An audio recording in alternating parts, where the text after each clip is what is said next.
a second that you were a sitting United States Congressman and you put out a tweet that looks a lot like this at such a time. Free speech clearly isn't free for everyone. Jasmine Crockett, a sitting United States Congressman, sitting on the Congress of the floor of the United States. She is the one that is in charge of making laws and making legislation and changing your life. Imagine for a second you're a United States Congressman and you don't have the first clue on how the frickin' Constitution works. Free speech only protects you from being arrested or charged for the things that you say. You could argue threats, right? People have been arrested for threats that they've posted on the internet, but that's pretty hard to prove. But free speech and the Constitution does not cover you from getting fired from Starbucks when you put out a heartless, soulless, dumbass video celebrating the death of anybody. Specifically, a political assassination. Imagine for a second you're a congressman and you don't know that. Isn't part of your job to know, at the very least, have a very basic understanding of the United States Constitution? Is this the fucking standard that we have for the people that are representing us? I get pretty fired up with Congress most of the time, a lot of the time with the grandstanding and the influencing. I get pretty worked up, but I had no idea that you could be this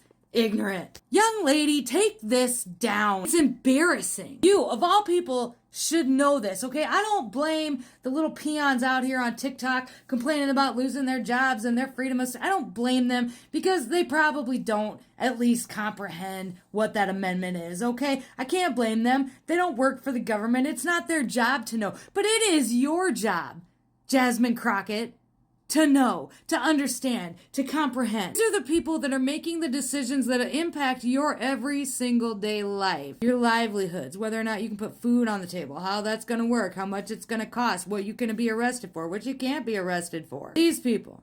Jasmine Crockett. Good fucking Lord, we're doomed. We're doomed. We're doomed if we don't get these people out of them seats.